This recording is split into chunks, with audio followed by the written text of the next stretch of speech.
오늘의 사건 반장입니다. 서울 서희초 교사 사망 사건과 관련해 경찰이 범죄 혐의점을 찾지 못했다고 밝혔습니다. 4명의 학부모를 조사했지만 입건한 사람은 없다고도 했습니다. 지난 7월 한 남성이 전 여자친구를 스토킹하다 살해한 사건에 대해 유족 측이 사건 반장에 제보를 해왔습니다. 피해 여성은 당시 스마트워치를 경찰에 반납한 상태였습니다. 지난 5월 한 20대 여성이 택시기사를 성추행한 블랙박스 영상이 공개됐습니다. 여성은 현재 경찰에 입건된 상태입니다.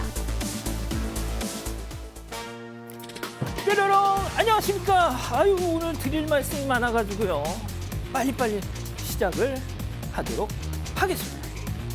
진실추적자 사건 반장 시작합니다. 오늘 오전에 경북 고령에서 암사자 한 마리가 우리를 탈출한 지 1시간 만에 사살됐다는 뉴스 다들 보셨죠? 인명피해가 없어서 천만다행이긴 한데 이 총을 겨눌 때 별다른 저항도 안 했다고 해요. 저 녀석 이름이 사순인데 사자, 순이 뭐 이런 거겠죠? 목장 주인은 평소 사람이 쓰다듬어도 될 정도로 순했다라고 합니다.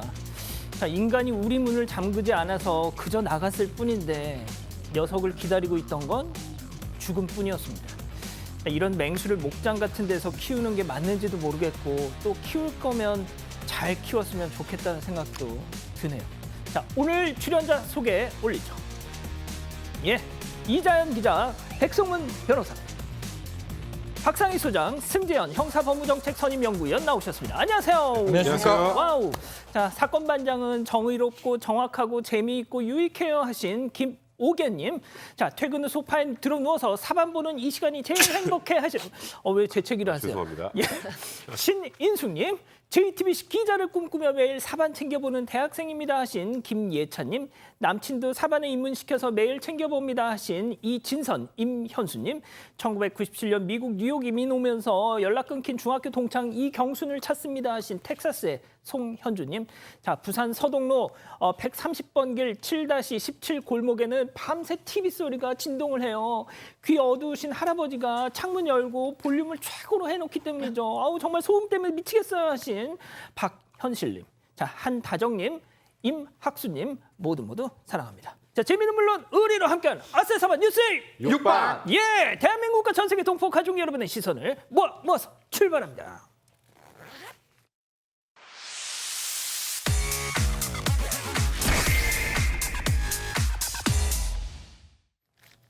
자, 첫 번째 달려보겠습니다. 뿌리째 쑥이네요. 자, 사방 가족께서 제보해 주신 영상으로 오늘도 시작합니다. 만나보시죠. 자, 어느 카페 앞을 서성이는 저 노인. 벽 뒤에 숨어서 내부를 한참 보더니 잠시 후에 살펴보더니 카페 화단 앞으로 이동을 합니다. 자, 그러더니 화단에 이렇게 딱 몸을 들썩. 자, 뭔가를 휙 뽑는데요. 들썩 뭔가를 휙 뽑는데 신맞다가 아니라 바로 카페에서 키우던 로즈메리를 뽑은 거였습니다. 아니 그냥 자기가 씨앗 뿌려서 키우면 될 걸 갖다가 저걸 왜 가져가 또? 네, 저게 지난 12일 아침 7시쯤입니다. 경북 포항의 한 카페 화단인데요. 심어져 있는 로즈메리를 한 노인이 훔쳐간 사건입니다. 이 로즈메리는 카페 디저트 위에 올라가는 그 장식용으로 쓰기 위해서 사장이 직접 키우는 거였다고 합니다. 당시 사장은 매장에서 디저트 굽느라고 밖을 신경 쓰지도 못하고 있었는데 이 노인이 한 10분 정도 통화하는 척 어슬렁어슬렁 거리더니 이 내부에 사람이 있는지 확인하고는 그대로 뽑아갔다는 겁니다. 피해 금액은 4만 원 정도인데 사실 금액을 떠나서 이 사장이 지난 겨울부터 여름까지 반년간 애지중지 뽑아온 걸 저렇게 키워온 걸 뽑아가니까 허탈하다고 전했고요. 현재 경찰에서 수사하고 있습니다. 저거는 그냥 가져가도 되는 건 줄 알고 가져가서 이건 아닌 것 같아요. 저렇게 막 몰래 이렇게 막 보고 했던 거 보니까 말이죠, 백 변호사님. 저는 처음부터 몰래 가져가다 걸리면 문제가 된다는 걸 알고 있기 때문에 한 행동입니다. 그렇기 때문에 이건 명백하게 그냥 뽑아가 되는 줄 알았어요가 아니라 좀 절대적으로 해당할 수밖에 없는 그런 상황인 것 같습니다. 그렇군요. 좋습니다. 자, 다음 또 이어가죠. 킹스맨이신가요? 킹스맨이세요? 이건 또 무슨 얘기일까요? 좋습니다. 자, 일단 영상부터 만나보시죠. 자, 어느 PC방 내부입니다. 모자를 쓴 한 남성, PC방 사장님과 옥신각신하는데요. 자, 그런데 갑자기 우산 안으로 손을 집어넣는데 자, 사장님 순간 우산을 뭔가 낚아챕니다. 야, 나 우산 놔! 안쪽을 확인해 보려고 하는데 필사적으로 우산을 잡고 버티는 저 모자남. 경찰에 신고 후에 우산을 결국 뺏어서 확인을 하는데 깜짝 놀라서 사장님 저 모자남을 쳐다봅니다. 이후 신고받고 경찰이 출동을 하는데요. 당시 상황 들어보시죠. 누구예요? 누구? 이 아저씨예요. 칼은 어디 있어요?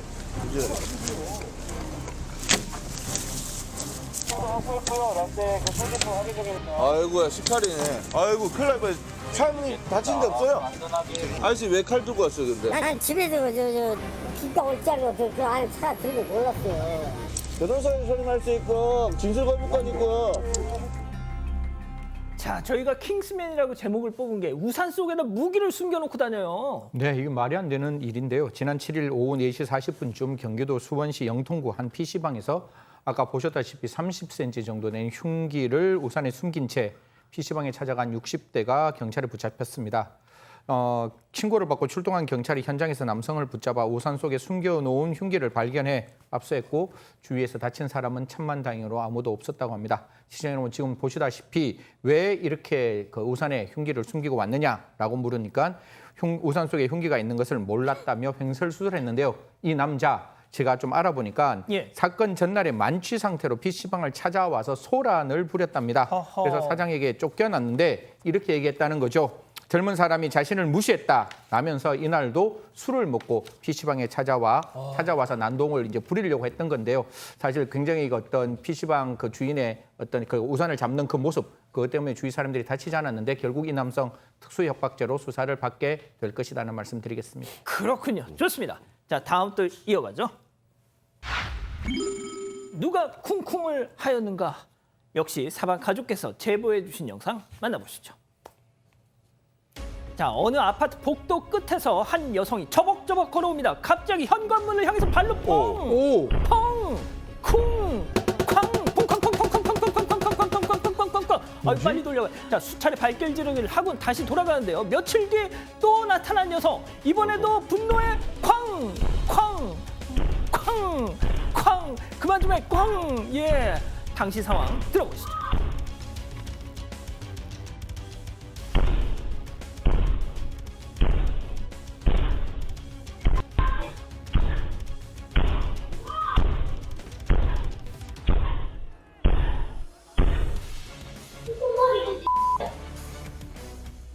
아이고, 이게 지금 어떤 상황인지 좀 설명 좀 해주세요. 네, 층간소음이 있다고 항의하는 아랫집 여성인데요. 지난달 1일에 제보자가 저 아파트에 입주를 했다고 합니다. 그런데 2주 만에 아래층 주민인 저 여성이 층간소음 민원을 제기를 합니다. 일단 지난달 14일 밤 11시 반쯤에 누가 초인종을 누르고 문고리 흔들면서 쿵쿵대지 말라고 문 밖에서 고함을 쳤다는 겁니다. 제보자가 저 지금 혼자 있고 TV 보고 있어서 쿵쿵 소리 날 게 없다. 우리 집 아닐 거다. 이 시간에 왜 남의 집 와서 이러시냐 이렇게 물었다고 하는데요. 그래도 저 아래층 주민이 욕을 하면서 계속 소리를 질렀다고 합니다. 결국 저 여성의 남편이 와서 데려가 갔다고 합니다. 그런데 며칠 뒤에 제보자가 휴가를 다녀왔는데 집에 와보니까 현관문에 발자국이 찍혀 있었다는 겁니다. 그래서 인터폰 방문 기록이 아이고야. 찍힐 수 있기 때문에 그걸 확인해봤는데 아랫집 여성이었다고 하고요. 그런데 심지어 이 발로 찬 시간대에 집에 아무도 없었다고 합니다. 그러니까 애초에 층간소음을 유발할 일도 없었다는 거죠. 그런데 그 이후에도 아래층 여성이 제보자의 집 현관문을 수십 회나 발로 찼고 결국 공포를 느낀 제보자가 수사 의뢰한 뒤에 CCTV 설치해서 저렇게 증거를 확보했습니다. 자, 보통 저희가 이제 층간소음 관련한 갈등을 전해드릴 때 많은 분들이 아예 오죽했으면 이라고 하시지만 자, 들으신 것처럼 휴가 가서 집에 안 계셨는데도 그날도 올라와서 저랬다? 그러니까 지금 둘 중에 하나예요. 하나는 이제 뭐 시공의 잘못이 있는 경우 만약에 그러니까 바로 윗집에서 소리를 내지 않아도 다른 층에서 낸 소리가 전달돼서 나는 경우도 간혹 있습니다. 근데 그런 경우에는 보통 지금 발로 찰 때 사람도 없고 그리고 아까 밤에 왔을 때도 혼자 TV를 보고 있었기 때문에 아이도 없는 상황이라 소음을 낼 수 있는 그 여지가 없잖아요. 그럼 보통 이해하고 넘어가야 되는데 계속 저러는 건 저분이 뭔가 스스로 약간 정신에 문제가 있어서 환청이나 이런 걸 듣는다거나 그런 경우들도 종종 있습니다. 근데 문제는 지금 저 발길질을 해댄 저 아랫집 여성이 민원도 그렇게 많이 넣는다고 해요. 관리사무소에 시끄럽다고. 그래서 직원들도 굉장히 힘들어한다. 이거는 지금 제보자의 증언인데요. 일단 저런 상황이 진짜 해결하기는 어렵습니다. 이게 아니라는 거를 증명을 해줘도 받아들이지 않아 버리면. 근데 이제 문제는 그 발길질로 쿵쿵쿵한 받은 이 제보자 같은 경우는 최근에 뭐 묻지마 흉기 난동 사건들도 있고 갑자기 그런 일을 혹시라도 당할까봐 굉장히 지금 두려움에 떨고 있는 그런 상황이라고 합니다. 그렇군요. 뭐 저희가 어떤 누가 옳다 그르다 확답을 한 건 아닙니다. 오해하지 마시고요. 일단 주장을 소개해드렸을 뿐입니다. 자, 다음 또 이어가 보죠. 바꿔주시죠. 제목 좀 바꿔주세요. 일본 열도가 스미마생입니다. 무슨 얘기일까요? 영상으로 만나보시죠. 자, 일본의 어느 공연장입니다. 한 여성 DJ가 객석적으로 저렇게 다가가는데 관객들이 갑자기 DJ의 팔을 잡고 특정 부위를 막 터치를 합니다. 자, 딱 봐도 명백한 성추행. 자, 여성 DJ 티 안 내고 공연을 이어가 보려고 하지만 끝내 관객들에게서 떨어지고 맙니다. 자, 저 사진만 보셔도 아시겠지만 여성 DJ 한국인 소다 씨입니다. 인스타그램 저도 들어가 봤더니 그렇게 많은 공연을 자기가 지금까지 해봤지만 이렇게 대놓고 추행을 당한 건 처음이었다고 하더라고요. 소장님. 네, 그렇습니다. 유명 DJ는 DJ 소다인데요. 일본 오사카의 뮤직 서커스 페스티벌에서 공연 후에 일어난 일이랍니다. 공연 끝에 이제 관객하고 좀 가까이 소통하고 싶은 마음에 저렇게 나가가지고 이렇게 인사를 했는데 보통 아무리 눈앞에 있어도 이렇게 몸을 만지지는 않잖아요. 그런데 지금 한 남성이 실수를 한 것도 아니고 성추행을 한 사람이 한 것도 아니고 너무 여러 명이 의식적으로 저렇게 한 여성의 몸에 어쨌든 DJ로 이제 뭐 스타급 DJ이기는 하지만 성추행을 일삼은 겁니다. 너무 놀랍고 무서웠는데 또 저를 보고 좋아해 주는 분들도 너무 많아서 끝까지 아무렇지도 않고 이렇게 괜찮은 척하면서 웃으면서 마쳤는데 집에 와서 보니까 너무 무섭다라고 얘기를 했고요. 앞으로는 무대 앞이나 관객 쪽으로 가기 어려울 것 같다라고 덧붙였다고 합니다. 자, 이 SNS에 이런 영상이 올라오니까 일본의 현지 팬들이 정말 부끄럽다, 대신 사과한다 뭐 그랬다면서요? 그러니까 그래서 아까 제목이 일본 열도가 스미마생이 죄송하다는 거 아니겠습니까? 그러니까 저걸 지금 보시면 영상에 너무 명확하게 나와 있으니까 그러니까 지금 팬들이 전부 한 사람의 일본 남성으로 진심으로 미안하다, 죄송하다, 이런 일이 절대 반복되지 않게 하겠다. 무서웠죠, 미안합니다. 뭐 이런 게 미안하다는 그런 댓글들이 쭉 달렸고요. 이제 결정적으로 일단은 지금 조금 전에 보셨던 것처럼 범죄 영상이 체증이 완벽하게 돼 있습니다. 예. 사진에 뭐 영상에 얼굴도 명확하게 드러나 있고 행동도 정확하게 특정이 되기 때문에 형사처벌이 그렇게 어려울 것 같지는 않은데 과연 DJ 소다 씨가 법적 대응을 할 것인지 이에 대해서는 아직까지 명확하게 나온 건 없습니다. 그렇군요. 알겠습니다. 자, 다음 또 이어가죠. 도로 위에 일자 찍기입니다. 뭐야? 말 그대로입니다. 영상으로 만나보시죠. 한밤중 캄캄한 도로를 달리는 불박자. 그런데 저 앞에 일자로 뻗은 뭔가 천천히 다가가 보니 자세히 보니까 사람, 그것도 여자 사람, 맨발로 다리를 쩍 벌리고 저렇게 누워있는데 이때 운전자가 경적을 빵 울리니까 갑자기 야, 너 일로 와! 하는 듯이 막 손짓을 합니다. 놀란 운전자 일단 차량 오른쪽으로 이렇게 빠져서 가는데요. 자, 승현님. 네. 아니, 한밤중에 운전자 속도가 빨라서 못 봤으면 정말 큰일 날 뻔. 자, 그 와중에 더 신기한 거, 몸은 진짜 또 유연합니다. 큰 대자가 아니라 흑토자로 누웠어요, 지금. 네, 맞습니다. 사실 밤늦게 저런 모습을 하고 도로에 있다라고 생각하고 운전하는 사람은 아무도 없을 것 같은데요.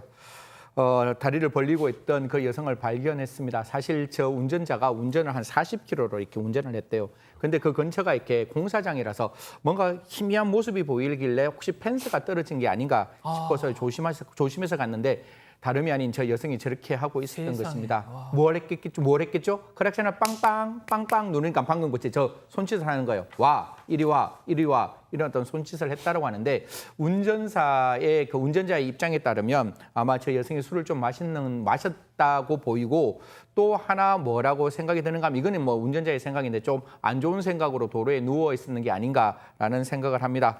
사실 어떻게 보면 저라도 분명히 그런 느낌이 들었을 것 같아요. 운전하다가 만약에 발견 못했다면 지금 이 운전자는 아마 도로교통법 위반으로 지금 수사를 받고 있지 않을까 그런 생각이 들어서 절대로 저런 행동하시면 안 된다는 말씀드리겠습니다. 그러니까요.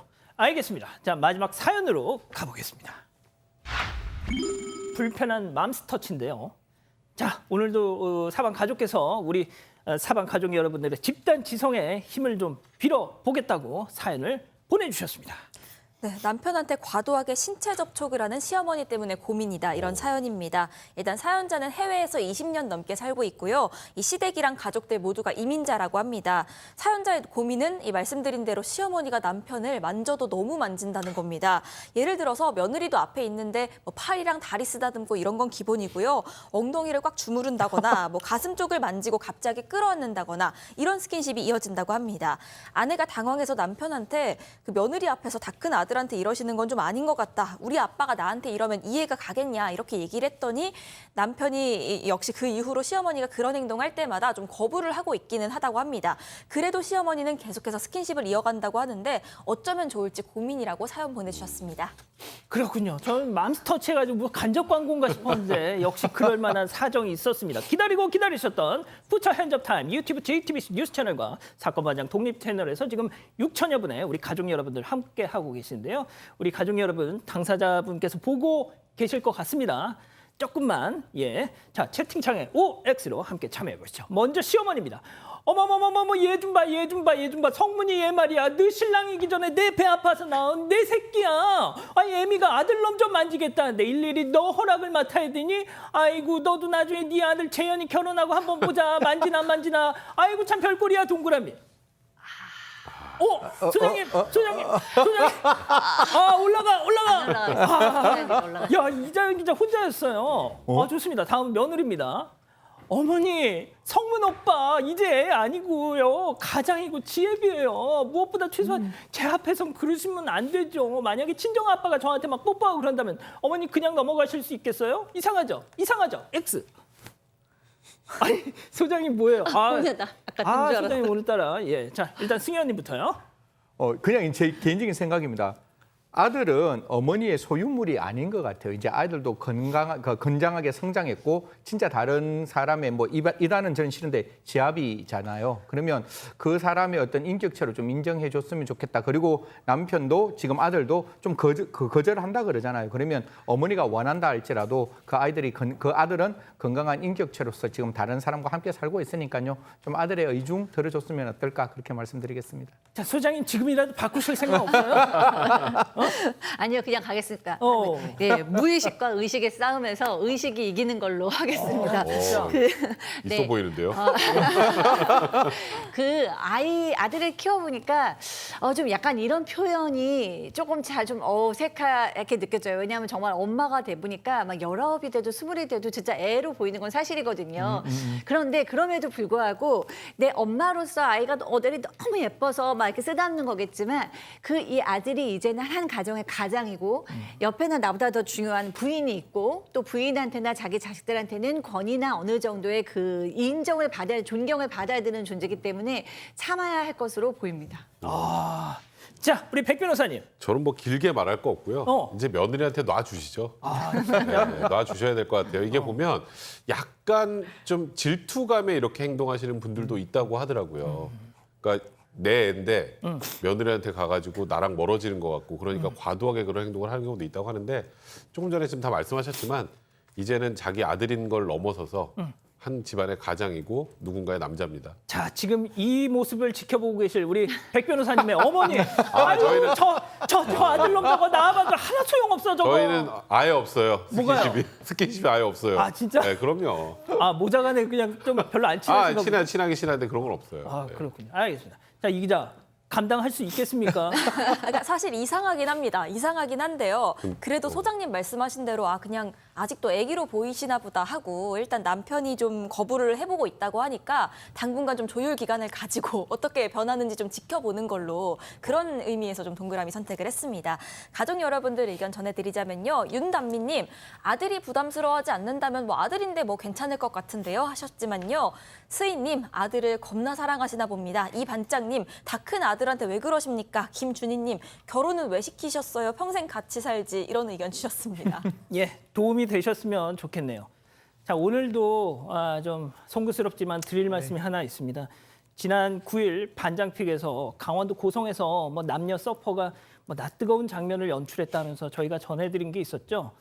제보를 받아서 방송했던 아이템이었습니다. 주말 사이에 이 사실관계에 오류가 있다는 또 다른 제보를 받고 저희가 확인해 본 결과 오보였음이 확인이 됐습니다. 우리 가족 여러분께 혼란을 드려서 심심한 사과 말씀을 먼저 좀 드리겠습니다. 자, 저희가 매일매일 워낙 많은 제보를 받다 보니까 나름 확인을 한다고는 하는데도 이렇게 오류가 납니다. 확인 또 확인하겠습니다. 주의하겠습니다. 하지만 그럼에도 불구하고 저희는 우리 가족 여러분들의 제보를 기다립니다. 이 사건 반장 이메일과 카카오톡 제보 채널로 많은 얘기 전해주십시오. 30초 후에 뵙겠습니다.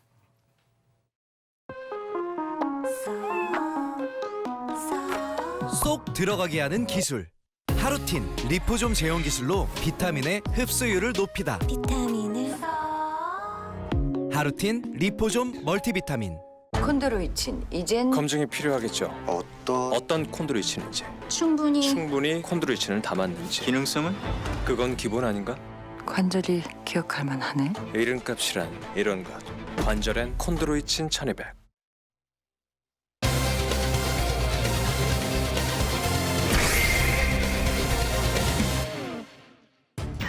서울 서희초 교사 사망 사건과 관련해 경찰이 범죄 혐의점을 찾지 못했다고 밝혔습니다. 4명의 학부모를 조사했지만 입건한 사람은 없다고도 했습니다. 오늘 나온 조사 결과를 짚어봅니다. 자, 오늘 이 경찰이 뭐 최종 수사 결과는 아닙니다. 그래도 일단 중간 조사 결과 정도로 이해를 하면 될 것 같긴 한데 그 내용 좀 정리를 해보죠. 네, 기자들이랑 만난 자리에서 서울경찰청 관계자가요. 서희초 학부모 4명을 조사했다. 그리고 아직까지 입건한 사람은 없다. 이렇게 얘기를 했습니다. 그러니까 현재까지 종합적으로 봤을 때 범죄 혐의를 발견하지 못했다는 설명인데요. 그 조사한 학부모 4명 중에는 그 이른바 연필 사건으로 알려진 그 교사랑 직접 통화한 학부모들이 포함이 돼 있습니다. 그동안 이 연필 사건 때문에 고인이 어떤 악성 민원에 시달려왔다. 이런 의혹이 계속 제기가 된 바가 있습니다. 이 당사자 학부모랑 함께요. 교사가 사망 직전까지 통화했던 학부모까지 포함해서 4명 참고인 조사했고 또 양측 휴대전화 등도 제출받아서 포렌식 진행했습니다. 자, 백 변호사님, 그럼 네. 경찰이 확인한 네. 그 학부모와 교사의 주고받은 내용 그것만 좀 전해주시죠. 그러니까 일단 그 이른바 연필 사건이 있고 다음 날 그 해당 학부모하고 면담을 하기 위해서 업무용 어플리케이션 가지고 질의응답한 내용을 일부 확인을 했고요. 그리고 2차례 통화가 있었습니다. 연필 사건 당일 그리고 다음. 근데 이 전화를 학부모가 전화해서 뭔가를 얘기를 한 것이 아니고 해당 선생님께서 먼저 연락을 하셨던 걸로 확인이 됐고, 그리고 13일 날 이제 면담을 이제 진행을 하는데 이 선생님과 학부모 이렇게 여기만 진행을 한 것이 아니고 그리고 동료 교사 그리고 해당 학생까지 다 함께 참여한 상태에서 면담이 이루어졌다는 겁니다. 그러니까 관련자들이 좀 더 있죠. 이 진술을 들었던 사람들이. 근데 이 과정에서 특별한 내용이 없었던 것으로 지금 확인이 된 것 같습니다. 일단 대략 면담 20분 정도 진행이 됐다고 하고요. 다만 뭐 우리가 뭐 저 뉴스를 전하면서 그 이런 문제가 있기 전에 뭐 선생 자격이 없다 이런 얘기를 폭언을 했다.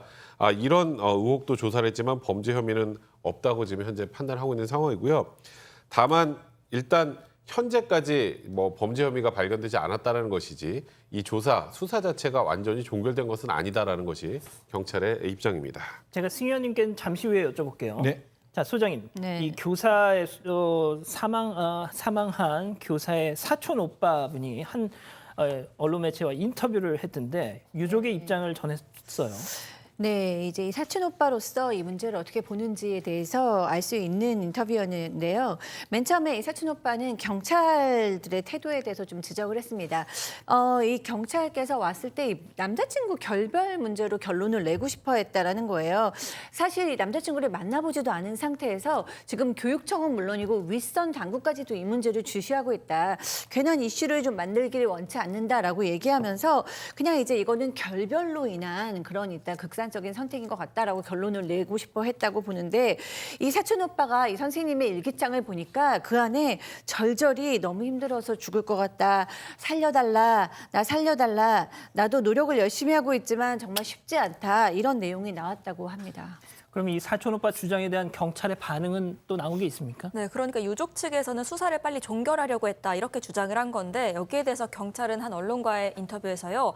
사망 당일 오후에 유족에게 일단 타살 혐의점이 없다. 그리고 일기장으로 봤을 때 극단 선택을 한 게 맞는 것 같다. 이 유족 측이 보시기에 부검을 좀 하시겠냐 이렇게 의사를 물은 것뿐이었다. 이렇게 설명을 했습니다. 자, 승현님. 네. 지금 당장 경찰의 이런 중간 수사 결과를 전해드리니까 우리 가족 여러분들도 그렇고 역시나 우려했던 일이 벌어지고 있다 이렇게 말씀하시는 분들이 계십니다. 자, 그런데 이건 솔직히 서희초 이 사건은 덮는다고 덮어질 수 있는 사안이 아니잖아요. 뭐 두 가지를 정확하게 말씀을 드리겠습니다.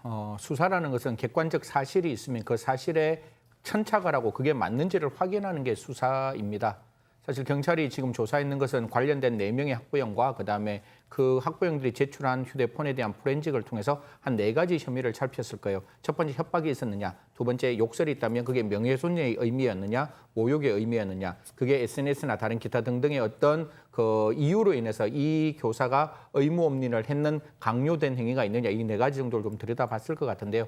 지금까지는 그런 부분이 명확하게 드러나지 않았다고 합니다. 하지만 제가 한 가지 말씀을 드리면 사람의 마음이 굉장히 약해질 때 그게 굉장히 얇아지는 어느 순간이 있는데 그게 한 번만에 얇아지는 게 아니라 굉장히 많이 쌓여있는 그런 스트레스로 얇아질 수가 있으니까요. 지금 이 사건에 대해서 지금 관계되는 게 아마 4명 정도의 어떤 문제에 대한 범위를 살폈다고 하는데 저는 조금 더 확대해서 여러 가지 측면을 좀 고민했으면 좋지 않을까. 지금 이 학부형들을 처벌하자는 문제가 아니라 우리가 지금 이 사건이 왜 일어났는지 원인을 찾고 앞으로 이런 일이 발생하면 안 되는 거 아니에요. 그래서 그 안 되는 걸 막기 위해서는 원인을 좀 찾기 위한 광범위한 수사 앞으로 조금 더 이어가줬으면 좋겠다. 누구의 처벌 문제가 아니라 그 사건이 왜 발생했는지를 좀 아는 것을 확인하기 위한 방법은 필요하다는 말씀 드리겠습니다. 저희는 계속해서 이 서희초 문제에 예의주시하겠습니다.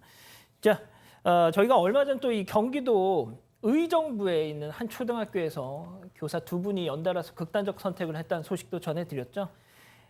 그중에 이제 고 이영승 교사가 사망 전날까지도 학부모 민원에 시달렸다 이런 사실이 또 드러났는데 일단 그 내용부터 좀 짚고 가죠. 네, 일단 이영승 교사는 부임 첫 해에 6학년 담임을 맡았습니다. 그런데 이 반에서 사고가 났습니다. 수업 중에 이 페트병 자르기를 하다가 학생 한 명이 손을 다쳤던 건데 그 이후에 이 학생의 학부모가 성형수술을 해야 한다는 등 이런 식의 민원을 제기하면서 시달려왔다고 합니다.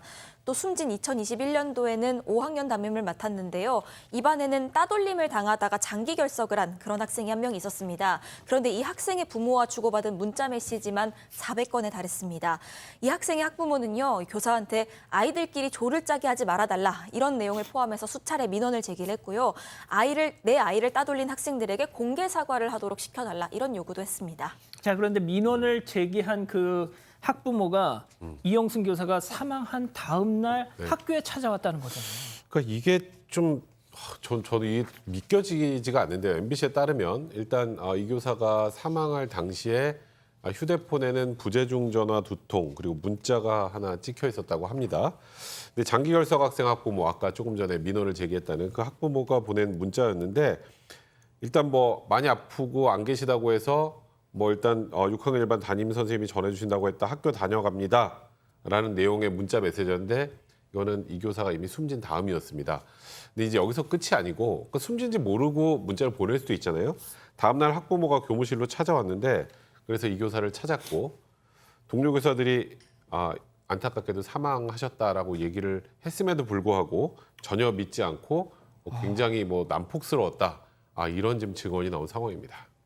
자, 지금부터 주목해 주십시오. 첫 번째 사건 체크포인트 짚어봅니다. 진짜 죽은 거 맞아? 예. 장례식장에 그 해당 학부모가 갔대요. 저희가 이거 처음 전해드릴 때만 해도 약간 그렇다더라 하는 식으로만 전해드렸었는데 이게 확인이 됐어요.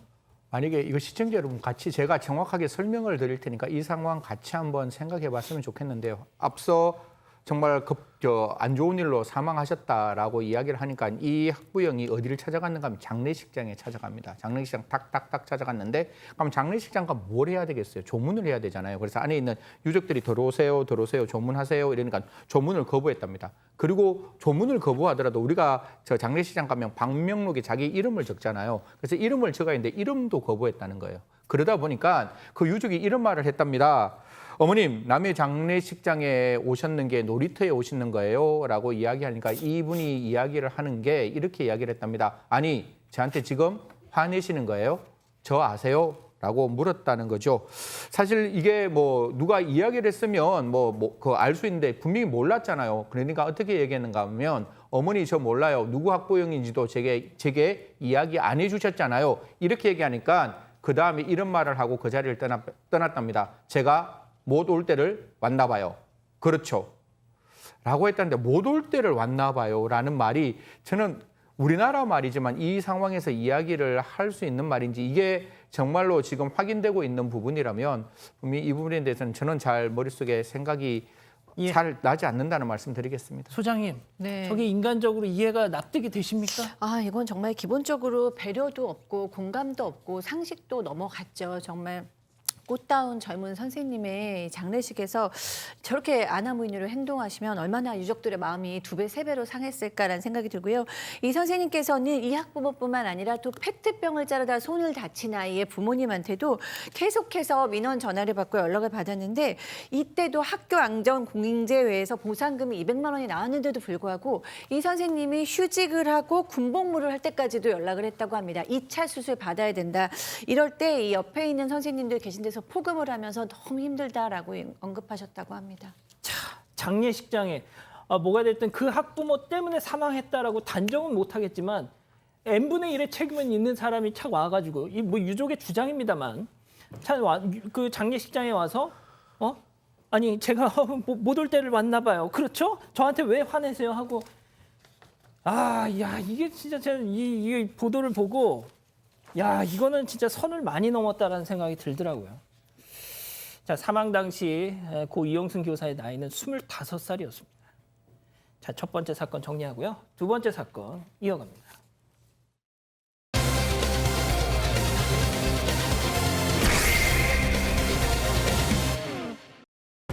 지난 7월 한 남성이 전 여자친구를 스토킹하다 살해한 사건에 대해 유족 측이 사건 반장에 제보를 해왔습니다. 피해 여성은 당시 스마트워치를 경찰에 반납한 상태였습니다. 어떻게 된 일인지 알아봅니다. 저희가 지난 7월에 발생 당시에 다루긴 했었는데 이번에 유족 측에서 억울한 게 있다면서 저희한테 다시 제보를 해오셨어요. 네, 일단 당시 상황부터 설명을 드리자면요. 지난달 17일 새벽 5시 54분쯤이었습니다. 인천 남동구의 한 아파트에서 벌어진 일이고요. 당시에 피해 여성은 출근하기 위해서 엘리베이터를 기다리고 있었습니다. 그런데 20-30cm 길이의 흉기를 미리 준비한 전 남자친구가 여성이 나오기를 기다리고 있다가 흉기를 휘둘렀던 겁니다. 피해 여성의 어머니 등 유가족에 따르면요. 딸이 나간 지 얼마 되지 않았는데 살려주세요라는 목소리가 들렸고 그걸 듣자마자 긴급한 상황이라는 생각에 정말 속옷바람으로 달려나갔다고 합니다. 그 당시에 딸은 흉기를 휘두르는 전 남자친구를 막고 있었고 그래서 같이 막았는데 그 과정에서 어머니도 손을 찔렸다고 합니다. 그러다가 손녀가 문 밖으로 나오려고 했습니다. 그래서 이 어머니가 손녀를 돌아보는 사이에 결국 이 전 남친이 딸을 흉기로 찔렀다고 하고요. 돌아보니까 딸은 이미 바닥에 누워 있었다고 합니다. 손녀가 보면 놀라니까 일단 집 안으로 다시 손녀를 데리고 들어가서 딸이 흉기에 찔렸다 이렇게 112에 신고를 했다고 합니다. 당시에 119가 현장에 출동했지만 피해 여성은 이미 심정지 상태였고 끝내 숨졌습니다. 남성은 모녀에게 흉기를 휘둘렀고 이후에 자해를 시도했습니다.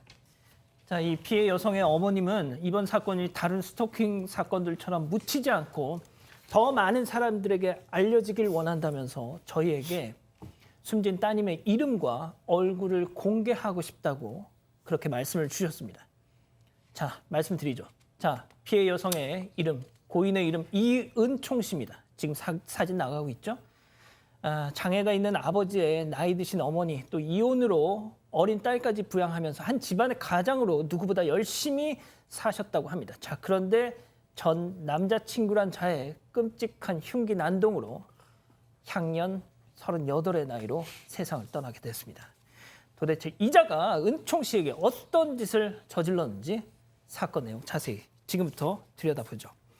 자, 6개월 동안 교제한 사이였는데 보통 이런 자들은 엄청난 집착을 보이지 않습니까? 네, 그렇습니다. 일단 집착이 굉장히 심했어요. 이 은총 씨는 3년 전에 이혼을 했고 말씀하신 것처럼 딸과 함께 어머니와 함께 살고 있었습니다. 그리고 이 전 남친은 6개월을 사귀었는데요. 운동 동아리에서 만나서 같이 이제 친해지게 됐고 또 은총 씨가 뭐 다른 동아리를 간다? 그럼 이 사람이 따라오고 뭐 이런 식으로 해가지고 더 가까워졌습니다. 나중에는 은총 씨가 다니는 보험회사 직장까지 또 따라와서 본인도 거길 다니기도 했어요. 사귄 지 한 달 정도 됐을 때까지 는 상당히 자상하고 세심했다고 합니다. 근데 이제 한 달 반쯤 되니까 이제 본 성격이 드러나기 시작하면서 이제 집착의 모습을 보였는데요. 예를 들어서 이제 꽃을 보내는 거예요. 집으로 이제 꽃을 보내면 이제 서로 기분 좋고 끝나야 되는데 꽃이 꽃 받았어? 왜 나한테 고맙다는 말 안 하는데? 내가 우스운 거야? 뭐 이런 식으로 굉장히 따져 물었고요. 그다음에 이제 또 퇴근이 좀 늦을 수도 있잖아요. 그럼 미리 집 앞에 와서 기다리면서 막 소리를 지르면서 나는 같이 있고 싶은데 왜 이렇게 연락이 안 되냐는 둥 뭐 이런 식으로 막 소리를 지르고요. 그다음에 이제 또 어느 날은 괜히 시비를 걸어서 너는 왜 다 다른 사람은 잘 챙겼는데 나만 안 챙겨주냐라고 얘기해서 은총 씨가 잘 챙겨주잖아라고 얘기하면 나는 챙겨주는 것 같지 않고 난 무시당하는 것 같다라고 얘기하면서 집착을 시작하기 시작했습니다. 네. 이런 식으로 나오니까 은총 씨는 결국 이별을 통보했습니다. 자, 근데 그때부터 이자의 정말 집요한 스토킹이 시작이 됐다는 거죠. 은총 씨가 이 생전에 이 살인마와 함께 나눴던 얘기 직접 한번 들어보시죠. 나 너 싫다고 계속 100번 넘게 얘기했어. 우리 일 때문에 싸워서 헤어지는 거 아니고 너가 하는 모든 행동이 싫어. 내가 부탁했잖아. 헤어져 달라고. 아니, 너가 성격이 이상해서 싸우는 거라니까? 그리고 너가 지금 어떤 짓을 저질렀는지 너가 뻔히 알고 있잖아.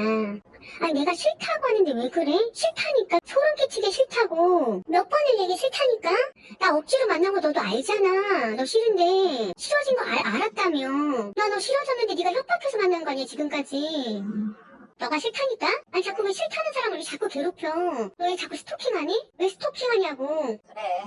아니 왜 스토킹을 하냐고. 너 범죄야. 알았어. 뭘 알아? 범죄라며 알겠다고. 자, 지금 이 시점에도 지금 이 시간에도 방금 들으신 통화 내용처럼 비슷한 상황을 겪고 계신 분들이 전국에 너무너무 많을 겁니다. 자, 백 변호사님. 네.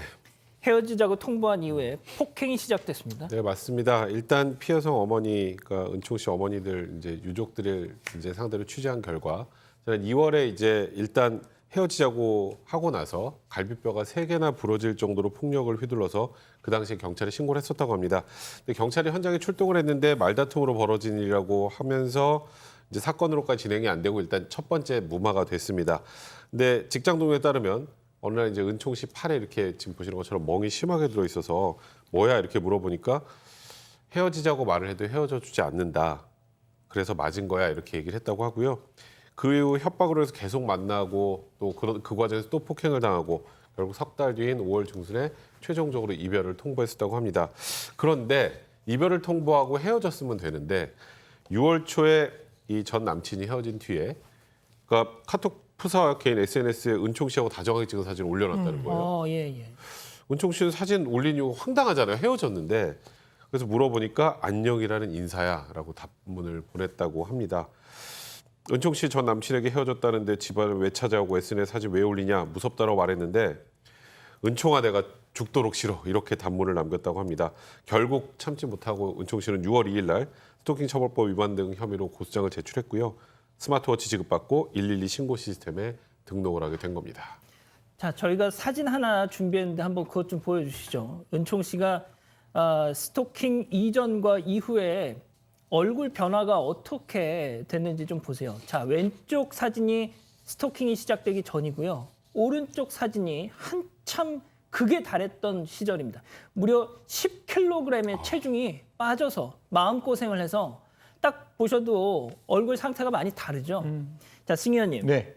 일단 현행범으로 체포는 됐었다면서요? 예, 사실 이게 스토킹 처벌법이 이 부분이 진짜 큰 맹점 중에 맹점이라서 이제 법은 바뀌었는데요. 스토킹을 막 하면 뭘 하는가 하면 첫 번째 그 사람에게 딱 두 가지를 합니다. 너 SNS 하지 마. 너 그 근처에 100m 이상 접근하지 마. 이게 두 가지가 나가요. 그럼에도 불구하고 계속하면 잠정조치라 그래서 똑같은 일을 똑같이 합니다. 너 100m 접근하지 마. 너 SNS 하지 마. 근데 앞에 이미 경고받았는 걸 뒤에 법원에서 그걸 이야기한다고 이 사람에게 과연 그게 뭐 특별하게 영향이 있을까요? 저는 그 잠정 조치가 똑같은 내용 똑같이 하는 거 아무런 의미가 없다라고 생각하는데 아니나 다를까 이 사람 이러한 잠정 조치를 위반해서 결국은 현행범으로 다시 한번 잡히게 되는데 경찰의 입장에서는 현행범으로 잡고 난 다음에 할 수 있는 게 사실 무기나 흉기를 들지 않는 이상 이 사람을 풀어줄 수밖에 없는 거였죠. 그래서 경찰이 조사를 받고 4시간 만에 석방을 했는데 이 뒤에 사실상 뭐 구속 신청을 하지 않았고 이제 또 한 번에 이제 제가 아까 말씀드렸던 잠정 조치를 다시 한번 하게 됩니다. 그런데 아까 말씀드렸다시피 똑같은 잠정 조치가 일어나니까 그 잠정 조치가 제대로 그 사람에게 영향을 미칠 수 없는 거잖아요. 그래서 6월 10일 원칙적으로 6월 10일부터 8월 9일까지 잠정 조치를 받았지만 그 사이인 중간인 7월 17일 날 이 남성이 여성을 찾아가서 흉기로 살해를 한 사건이 발생했습니다. 라이프님이 지금 그러셨어요. 유튜브 아이디. 왜 피해자 사진을 올리냐. 가해자 사진을 올려야지. 니들 뭐 하고 있냐고. 저희도 그러고 싶습니다. 저희도 그러고 싶은데요. 만약에 이자가 저희를 상대로 명예훼손이니 뭐니 소송을 걸면 저희가 져요. 이 나라의 법이 그래서 그렇습니다. 자, 생각해 보세요. 이 유족께서는 왜 세상을 떠난 따님의 자기 딸의 사진을 방송에서 공개하면서까지 이 방송을 허락하셨을까요? 그렇게 해서라도 이 원한을 좀 풀고 싶으신 겁니다. 예. 자, 들으신 것처럼 전 남친은 스토킹 혐의로 수사를 받던 중이었는데 은총 씨는 사건 발생 나흘 전에 스마트워치를 반납했습니다. 왜 그랬을까요? 체크포인트 짚어보죠. 자, 강요대 자진 반납이라고 저희가 잡아봤습니다. 은총 씨 어머님은 딸이 스마트워치를 반납하는 과정에서 경찰의 강요가 있었다고 주장하십니다. 자, 고인이 된 은총 씨 어머님 얘기 직접 들어보시죠. 아니, 딸이 이제 전화를 안 받으니까 저희 집에 왔고요. 그래서 내가 왜 오셨냐? 근데 스마트워치를 반납을 해야 될지 아니면 계속 유지해야 될지 연장해야 될지 그거 궁금해서 왔다. 그럼 제가 당연히 이걸 연장해야 되는 거 아니에요? 항상 제가 마음이 불안했었거든요. 그랬더니 그게 아니라 지금 현재 주변에서 얘가 나타나지 않거나 괴롭히지 않으면 반납을 해야 된다 하더라고요. 그거 보니까 이게 6개월간의 그 연장이더라고요. 6개월 동안의 기간이더라고요. 경찰 입장은 한 달에 한 번씩 체크하고 이게 모자라기 때문에 만약 아무 일 없으면 반납을 하라 이렇게 강요를 하더라고요. 딸 입장에서 한 달간 얘가 안 나타났으니까 당연히 그쪽에서 그렇게 말하니까 반납할 수밖에 없는 거잖아요. 자, 일단 어머님의 주장입니다. 네네. 자, 승 의원님.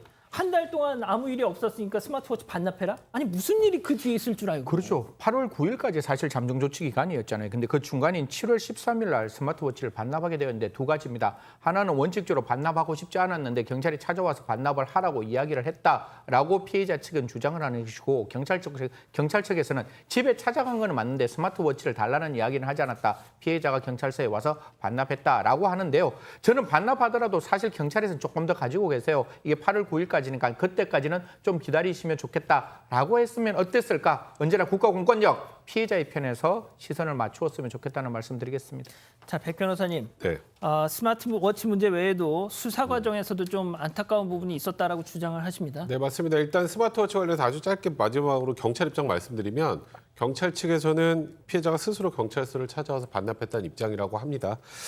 그리고 일단 피해 여성 어머니의 주장에 따르면 이제 일주일 전쯤 이제 검찰에 가서 이제 유족들이 조사를 받는 상황이 있었는데 그 과정에 우리가 뭐 계속 들었던 이 둘 당사자 간의 이제 음성 녹음 파일에 관련된 녹취록 그걸 검사가 받았느냐 이렇게 물어보니까 그런 걸 받지 못했다고 대답했다고 해요. 그러니까 결국 이 수사 자체도 굉장히 허술하게 이루어진 것 아니냐 이런 취지의 주장도 하고 계십니다. 자, 이 기자 이제 보복 살인죄를 검토했었다면서요? 네, 그런데 결국 적용이 안 됐습니다. 송치가 됐는데요. 보복살인은 빠졌습니다. 여기에 대해서 경찰은 직접적으로 뭐 신고했으니까 죽이겠다 이런 내용의 문자라든가 이런 어떤 증거가 없기 때문에 보복살인이 적용이 안 된다고 이 유족에게 설명을 했습니다. 저렇게 검토했지만 보복살인죄를 충족을 못해서 살인 혐의, 그보다 조금 형량이 낮을 수밖에 없는 살인 혐의로 일단 했다는 건데, 자 소장님, 네. 마지막으로 좀 이 범죄 피해자 유족들의 네. 지금 이 상황 좀 정리를 해주시죠. 네, 이 어머니께서 이렇게 사진도 다 공개해 주신 것은 이번 사건이 수많은 이런 스토킹 사건처럼 묻히지 않았으면 좋겠다는 마음이십니다. 지금 혹시 이자가 뭐 그냥 가석방이 나중에라도 돼서 우리 손자 20년 후에도 26살밖에 안 되는데 또 보복하면 어떻겠냐. 가해자는 보호가 되고 도리어 피해자는 또 20년 후에도 이제 벌벌 떨어야 되는 상황이 됐잖아요. 어머님의 말처럼 정말 이런 경우에 좀 형량이 세서 피해자들의 원통함을 좀 국가가 좀 더 보듬어주고 가해자의 인권보다는 피해자의 인권을 우선시해줬으면 좋겠다는 말씀에 저도 동의를 합니다. 예, 가해자 사진은 꽁꽁, 피해자 사진은 이렇게 유족들이 공개하면서까지 어떻게 보면 자신들의 생채기를 막 이렇게 파헤쳐내면서까지 해야 그나마 사람들이 조금이라도 쳐다보고 언론이 조금이라도 관심을 갖고, 이게 정말 이게 내 일이라고 한번 생각해 보십시오. 얼마나 정말 피 끓는 심정이시겠습니까? 두 번째 사건 정리하고요. 세 번째 사건 이어갑니다.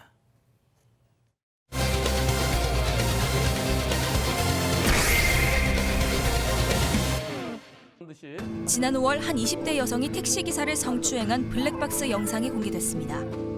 여성은 현재 경찰에 입건된 상태입니다. 사건의 전말을 파헤쳐봅니다. 자, 지난 주말에 이 사건의 그 피의자가 경찰에 입건이 되면서 그래서 조금 발생 자체는 좀 됐는데 그래서 준비를 했어요. 네, 일단 이게 5월 24일 새벽 1시에 있었던 일이고요. 전남 여수 학동의 한 번화가에서 20대 여성 승객이 택시에 탑니다. 당시 조수석에 앉았는데 목적지까지 가던 중에 택시기사에게 갑자기 블랙박스를 꺼달라고 요구를 했습니다. 기사가 여기는 거부를 했는데요. 계속해서 10분 정도 실랑이를 벌였습니다. 그러더니 자신의 몸을 만져달라 이런 요구까지 하기 시작을 합니다. 기사가 여기까지도 거부를 했고 결국 이 택시에서 여성은 내렸습니다. 자, 세 번째 사건 체크포인트 짚어보죠. 만져보세요. 예, 당시 상황이 그대로 담긴 블랙박스 영상이 공개가 됐습니다. 일단 조금 불쾌감을 저희가 드릴 수도 있어서 약간 좀 유념을 하고 보셨으면 좋겠습니다.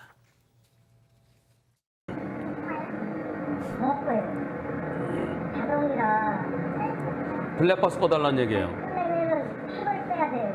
그 안에서. 저 왔는데요, 뭐. 안 되지. 아니야, 괜찮아요. 그냥 가요. 가요, 넘어져야지. 아니라고 그냥 만들면 돼요. 그러면 안 되지.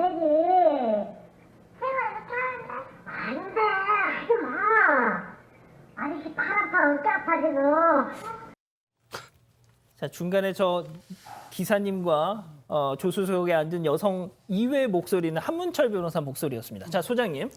네. 와, 이게 진짜 네, 예, 정말 예, 저희가 보기 드문 그런 여성과 남성의 대화죠. 그것도 여성은 지금 너무 젊은 20대 여성인 것 같은데 지금도 보면 나 꽃뱀 아니고 그다음에 뭐 신고도 하지 않을 거니까 나를 좀 만져달라라고 이제 충격적인 말을 하고 기사님께서 거절을 하니까 뭐 팔을 끌어당기기까지 하고 막무가내죠. 그러니까 기사님께서 굉장히 좀 당황을 하는데 글쎄 이 여성이 어떤 이유로 그랬는지는 우리가 좀 차근히 살펴봐야 할 것 같습니다. 자, 백 변호사님 여기서 네. 수상한 점 두 가지.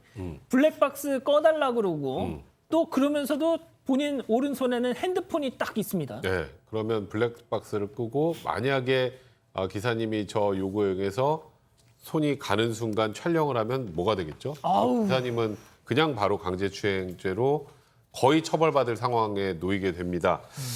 그러니까 일단은 이분도 기사분께서도 아이고, 혹시나 이거 내가 뭐 좀 잘못한 건가 해가지고 바로 파출소 가셨대요. 파출소에서 이제 블랙박스로 다 보더니 아무 문제 없다. 어허. 그렇게 해서 넘어갔는데 이제 주변에 동료 기사분들이 나도 그런 적 있어.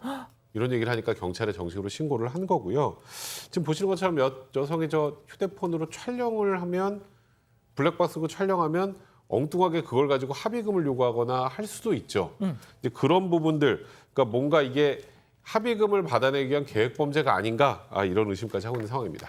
자, 승 의원님, 저 네. 여성 어떻게 됐습니까? 7월 17일 날 저 사건이 일어났는 사건이고 기사의 고소장을 접수하자마자 경찰 출동했습니다. 8일 만에 잡았는데요. 아까 그 내리는 장소가 있잖아요. 다 왔어 이렇게 하는데 내리는 장소에 300m 근거리에 있는 거주지에서 체포를 했다라고 합니다. 경찰에게 이렇게 이야기하죠. 여성은 나는 술을 먹어서 언제나 이야기하는 말 기억나지 않는다는데 지금 저 피의자 여성의 목소리 과연 술 챈 목소리일까요? 술이 챘다면 CCTV 꺼달라고 블랙박스 꺼달라고 이야기할 수 있을까요? 관계되는 목소리는 저는 제가 봤을 때 전혀 이렇게 술을 먹고 하는 목소리가 아닌 듯한 아까 우리가 말씀했다시피 휴대폰을 들고 있는 제가 봤을 때 과문한 제가 봤을 땐 계획성이 있는 듯한데요.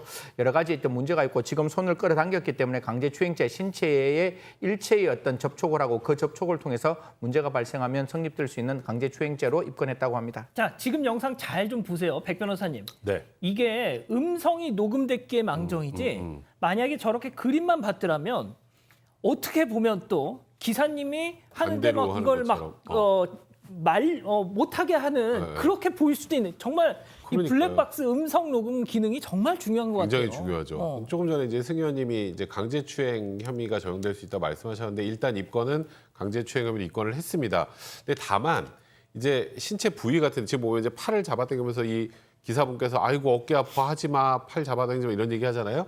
그러니까 강제추행죄가 만약에 해당하지 않는다면 폭행으로는 충분히 이제 처벌이 가능하기 때문에 폭행 혐의를 검토할 수 있다는 이런 얘기가 나오는 거고요. 그러니까 두 개는 강제추행이 안 되면 이제 폭행 혐의를 입건하겠다는 거고 만약에 아까 말씀드렸던 것처럼 저게 합의금을 노리고 한 계획 범죄라면 혹시 그걸 가지고 나중에 문제 제기를 한다면 이제 공갈죄가 될 수 있는데 그러니까 그렇다면 실행에 착수한다면 공갈 미수 같은 것으로도 혐의가 확장될 가능성도 배제할 수는 없습니다. 소장님 짧게 지금 기사님 많은 충격 받으셨다면서요? 네, 그렇습니다. 기사님께서 일을 지금 그만둘 정도로 충격을 받으셨어요. 아이고야. 일단은 여성이 분명히 취한 상태도 아니었다. 나는 수치감을 굉장히 이루 말할 수 없게 받았다, 느꼈다라고 얘기하셨고요. 그리고 요즘은 이제 여성 그 승객만 타도 너무 불안하다고 얘기하셨는데 전 충분히 이해가 갑니다. 왜냐하면은 꼭 여성이 성추행을 당했을 때만 수치감을 느끼는 것이 아니에요. 나한테 맞아요. 이렇게 충격을 줄 수가 있고 도대체 나한테 어떤 의도로 어떤 목적으로 나한테 접근을 하고 도대체 나를 뭘로 생각하길래 이런 행동을 하나 이런 생각이 들 수 있고요.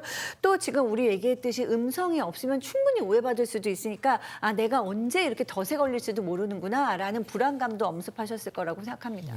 블랙박스 음성 녹음되게 꼭 켜놓으시기 바랍니다. 자, 이렇게 정리하고요. 사건 연구소 이어갑니다.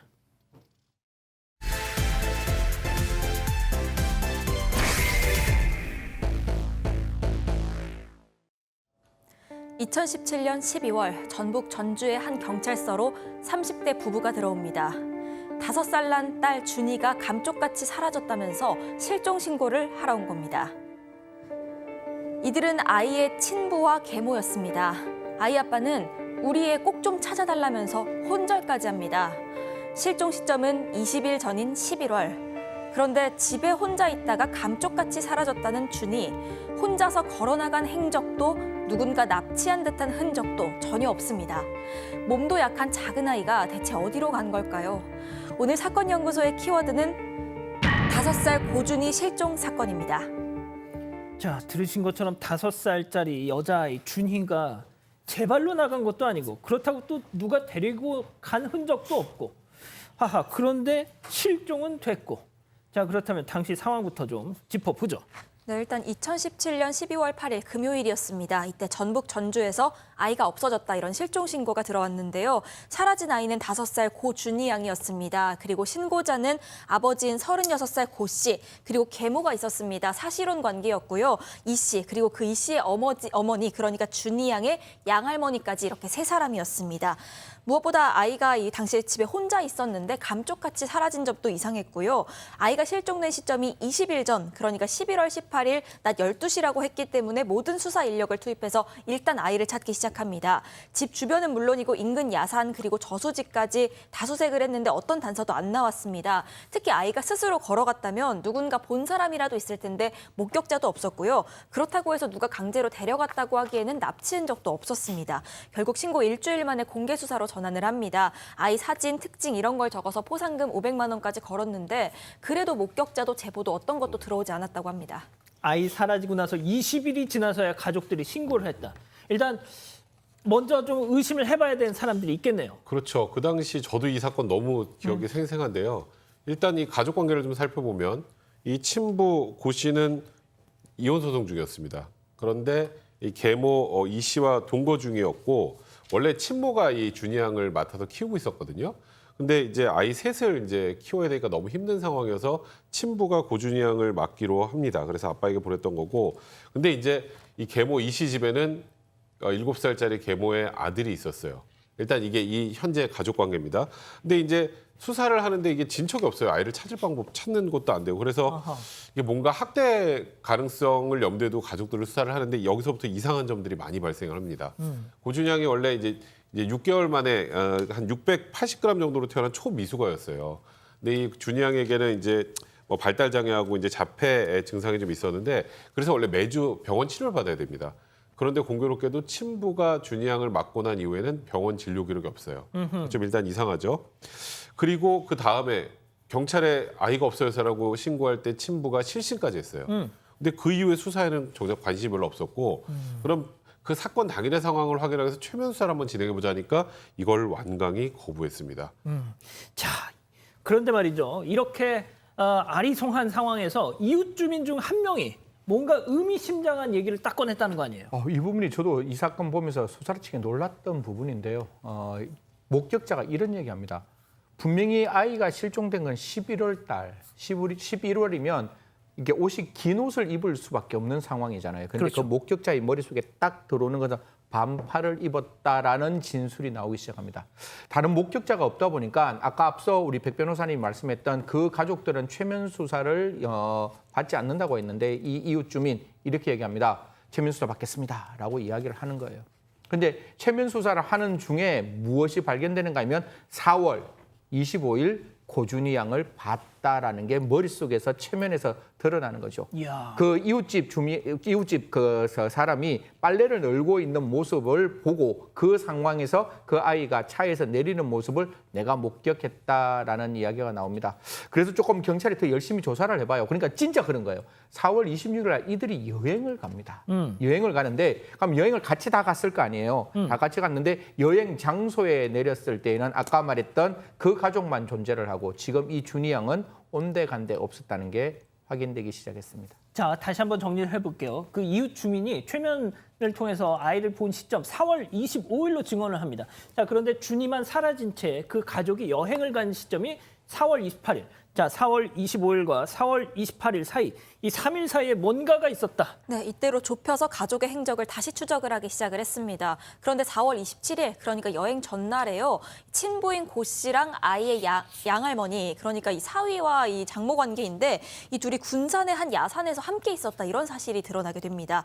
알고 보니까 이 야산은 고 씨 쪽 친할아버지가 묻힌 선산이었습니다. 그러니까 사위랑 장모가 야밤에 사위 쪽 선산에 같이 있었다. 어딘가 매우 부자연스럽고 수상한 상황입니다. 결국 경찰이 추궁을 했고요. 이들은 아이가 집에 갔더니 숨져 있었다. 그래서 27일 새벽에 선산에 묻었다 이렇게 자백을 합니다. 그리고 12월 30일 사망 8개월 만에 이불에 쌓인 채로 매장된 준이 양 시신이 발견이 됐습니다. 자기 친딸을 유기하고 가족 여행을 떠났습니다. 자기들끼리. 자, 현장 검증이 있었는데요. 당시 모습 잠깐 보고 가시죠. 이미 자백을 한 상황이고 지금 준이 양 시신까지 발견됐잖아요. 아버지로서 미안하시진 않으세요? 한 말씀만 해주세요. 준이 양이 숨진 이유가 무엇인가요? 질문에 대해서 아무런 답변도 안 하고. 한 말씀만 해주세요. 자, 백 변호사님. 처음에 초기에 집에 왔더니 아이가 숨져 있었다. 이 진술을 누가 믿을 수 있겠습니까? 근데 이제 고준희 양의 시신이 발견된 건 8개월이나 지난 이후였기 때문에 뭐 피부와 장기 같은 게 모두 손실이 된 그런 상황이었습니다. 그런데 갈비뼈 뒤쪽에서 이제 골절 3군데가 발견이 됐고요. 결국 아까 조금 전에 기자 물었던 것처럼 자백을 했다는 얘기 하지 않습니까? 결국 폭행에 의한 사망이었습니다. 준이가 숨지기 전인 4월 20일에 밥을 안 먹는다고 무릎을 꿇고 먹게 하고 거부하면 발목을 여러 차례 짓밟기도 했고요. 그것 때문에 복숭아뼈에 염증도 생기고 종아리와 허벅지까지 고름이 차서 걷지도 기어다니지도 잠도 자지도 못할 그런 상태가 됐습니다. 그렇게 해놓고 잠을 못 잔다고 잠을 안 잔다고 옆구리를 발로 차고 짓밟았고요. 지금 현장 검증하는 것처럼 그때 갈비뼈 3개가 골절되면서 결국 26일 날 준희 양은 호흡곤란으로 사망하게 된 겁니다. 자, 소장님께는 잠시 후에 여쭤볼게요. 자, 승현님. 네네. 실종 신고를 하기까지 8개월이라는 시간이 있었습니다. 자, 아직 어린 나이였다지만 네. 아이가 아무리 체구가 작고 그래도 없어졌는데 그걸 어떻게 모를 수 있냐 이거죠. 저도 지금 이 사건 다시 한번 머릿속에 기억하는데 진짜 이 사람들 완전히 헐리우드 액션보다 더 완벽하게 자기의 그 아이를 죽이고 난 다음에 아이가 살아있다는 형태의 알리바이를 만들기 시작하는데요. 아까 제가 말씀드렸다시피 아이가 살아있으면 뭐가 필요하겠습니까? 빨래가 필요하잖아요. 그래서 아이의 옷을 이렇게 바깥에 널어놓는 모습을 했다라고 합니다. 아이가 살아있다는 걸 보이기 위한 행동이었죠. 그리고 장난감, 신발 등도 그 근처에 이렇게 보이게 놔뒀다는 거죠. 그러니까 사람 탁탁 지나가면 아이의 신발이 있으니까 당연히 아이가 왔다 갔다 하는 모습이 보였을 것이고 또한 경찰이 올 때를 대비해서 이 계모가 뭘 했는가 하면 그 아이의 머리카락을 바닥에 이렇게 뿌려 놨다고 합니다. 이게 과연 진짜 가능한 일인지 싶은데요. 그렇게까지 준비했고 준이 생일에는 친부가 카드로 케이크를 구매해 결제 기록을 남겼고 양 할머니는 미역국을 끓여서 우리 아이 생일이야, 우리 손녀 생일이야 라고 하고 미역국을 돌렸다고 합니다. 매달 지자체에 대해서 이렇게 그 양육비를 받기 위해서 신청을 했고 고 씨는 양 할머니에게 준이 잘 지내줘라고 안부를 묻는 카톡을 주기적으로 남겼다고 합니다. 실종 직전에 친부가 주변 CCTV 위치를 파악해 아이 애타게 찾는 모습을 연출하고 그다음에 고 씨가 그 자리에서 혼자라는 모습까지 보였다고 하니까요. 어떻게 보면 진짜 이렇게 아이의 죽음에 대해서 이 모든 사람들이 이렇게 연기할 수 있을까? 정말 사람이 이렇게 무서울 수 있을까 그런 생각이 듭니다. 자, 소장님 그거예요. 이 부부 그리고 장모 이렇게 3인조 셋이서 안매장을 해서 완전 범죄를 꿈꿨던 겁니다. 자, 하지만 소장님 이게 도대체 무슨 억하심정이 있어서 그 어린애한테. 네. 너무 마음이 아파요. 왜냐하면은 준이가 사실은 친엄마와 형제들하고도 떨어져서 아버지하고만 있었던 거니까 의지할 때라고는 아버지밖에 없었는데 우리는 지금 이 준이가 어떤 학대를 받았는지 그 정확하게 그 현장도 추측할 뿐이지 뭐 증거도 없습니다. 게다가 이렇게 아버지라는 사람한테 이 살해를 당할 때 그 마지막 순간에도 아무도 없었죠. 그리고 그 후에도 지금 너무나 연기를 잘해서 마치 굉장히 사랑이 많은 아버지인 척 엄마인 척 이런 연기까지 한 이런 매정한 아버지와 또 그 양 엄마로부터 학대당하다가 살인당해서 너무 준이가 너무 마음이 아픕니다. 이 사람들 뭐 안매장 할 때 이 계모는 집에 있었고 이 장모와 이 아버지 둘이 묻었다고 하고요. 너무나 뻔뻔스럽게 묻으면서는 준이의 인형을 함께 넣어줬다고 합니다. 그리고 나중에는 실종 신고를 한 것이죠. 야, 진짜 이자들은 어떤 처분을 받았나요? 많이 놀라실 것 같은데요. 왜요? 지금 현재 우리가 전해드리는 내용을 기초로 하면 지금 저 사람들 다 마스크 쓰고 우리가 고시라고 하잖아요. 일단 당연히 신상 공개는 안 됐고요. 죄책감이나 반성의 태도를 전혀 보이지 않는다고 검찰은 일단 무기징역을 구형을 했는데 그 당시 양형계 기준 때문이기도 합니다만 당시 저 아버지 고 씨에게 징역 20년, 계모 10년, 양할머니에겐 징역 4년이 선고가 돼서 형이 확정이 됐습니다. 그 이후에 이제 대법원 양형위원회에서 아동학대치사죄 권고 형량을 많이 높였습니다만 이건 양형 기준을 상향하기 그 전에 있었던 판결이기 때문에 지금 시청자 여러분들 놀랄 정도로 형이 낮게 선고가 됐었죠. 승현님 짧게 좀 부탁드릴게요. 확실히 진짜 이 정인이 사건이 있기 전에 벌어진 일들에 대해 그러니까 이게 저희가 이제 과거 사건을 리뷰하다 보면 와 진짜 그 몇 년 전 대한민국은 이렇게 정말 어처구니가 없었구나라는 생각이 듭니다. 응? 진짜 어떻게 보면 우리 언론과 주위의 많은 분들이 아이에 대한 생명을 지키기 위해서 많은 노력을 해주셨죠. 이 사건도 굉장히 그런 사건 중에 하나입니다. 정말 이런 사건들이 이렇게 약하게 처벌받았다는 거 국민 여러분께서 다시 한번 생각해 주시고 앞으로 아이의 생명을 지키기 위해서 저희들도 굉장히 적극적으로 노력할 테니까요. 우리 시청자 여러분께서도 정말 아이 생명 지켜주기 위한 어떤 노력을 좀 같이 해주셨으면 좋겠다는 말씀 드리겠습니다. 자, 그렇다고 해서 지금은 또 뭐 많이 달라졌느냐? 그렇게 장담할 수도 없죠. 사건연구소 이렇게 정리하고요. 다음 글로벌픽 이어갑니다.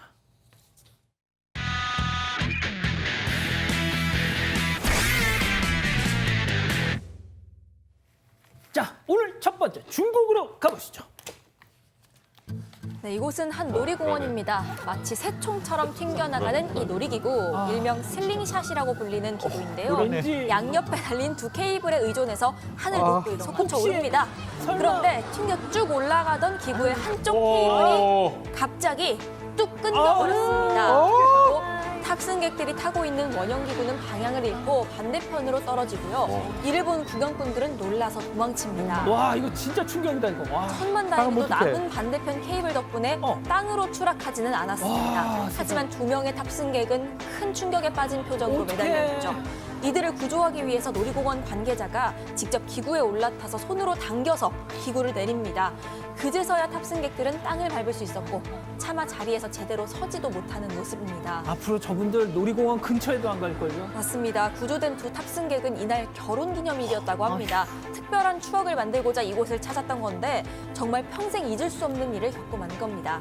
다행히도 신체적인 부상은 없었지만요. 정신적 충격이 너무 커서 심리 상담을 받고 있다고 합니다. 그렇군요. 자, 다음은 미국으로 가보시죠. 네, 전투기들이 하늘을 멋지게 가르고 있습니다. 지난 주말 한 공항 인근에서 에어쇼 시범 비행이 진행이 됐는데 그런데 호수 위를 날던 전투기 한 대가 갑자기 저렇게 날고 있다가 폭발을 했습니다. 그리고 그대로 추락해버립니다. 얼마 안 가서 숲을 너머로 새카만 연기가 피어오르는 모습입니다. 사람. 폭발 후 추락하기 직전에 낙하산 나왔다. 나왔어. 무대에 낙하산이 펼쳐지는 것이 다행이다. 보였죠. 바로 조종사들이었습니다. 두 명의 조종사 모두 추락하기 전에 비상 탈출에 성공을 했고요. 호수 위로 떨어졌다고 합니다. 더 다행인 건 부상도 없었다는 겁니다.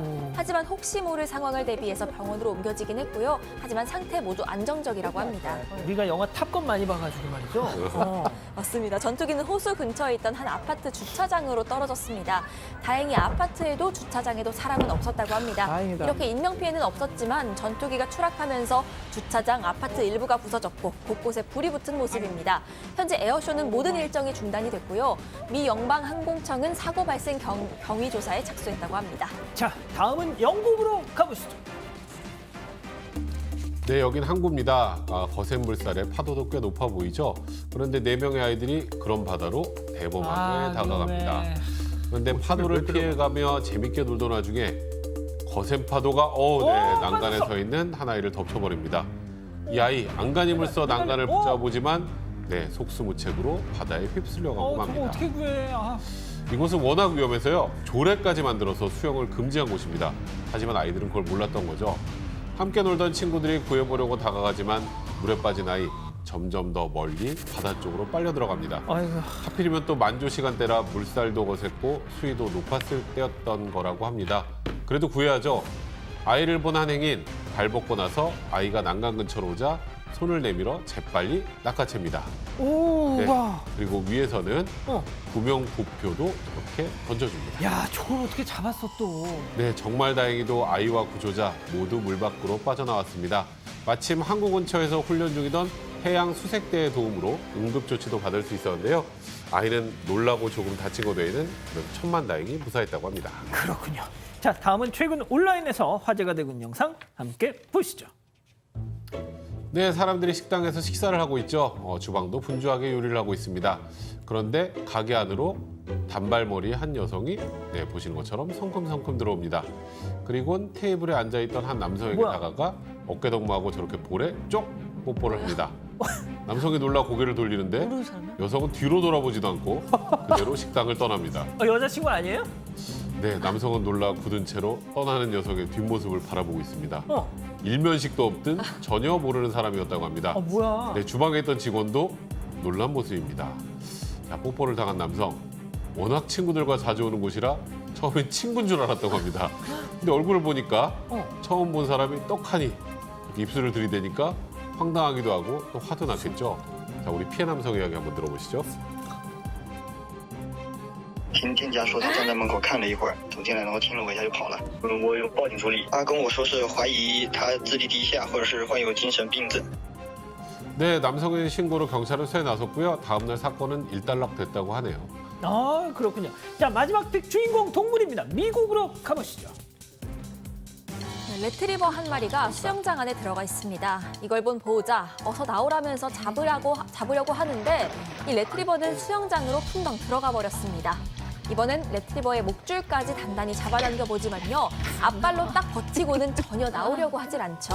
레트리버는 요리조리 보호자를 피해가면서 첨벙첨벙 수영을 즐깁니다. 아유, 얼마나 더우면 저래. 그런데 문제가 있습니다. 한창 물놀이 즐기고 있는 이 수영장, 보호자의 집이 아니었습니다. 이웃집 수영장이었고요. 무단 침입한 거였습니다. 남의 집에서? 네, 맞습니다. 아이고. 레트리버는 물에 살고 물에 죽는 물을 너무 좋아해서 일명 물트리버라는 별명까지 있다고 하는데 옆집 수영장을 보자마자 1초의 고민도 없이 울타리를 훌쩍 넘어갔던 겁니다. 이참에 수영장 하나 마련해 주시죠. 네, 이 레트리버는 더운 여름 이웃집 수영장 덕분에 시원하게 물놀이를 할 수 있었습니다. 이웃집 집주인도요, 레트리버의 엉뚱한 귀여움에 감사하게도 예뻐해줬다고 합니다. 아유, 그렇군요. 알겠습니다.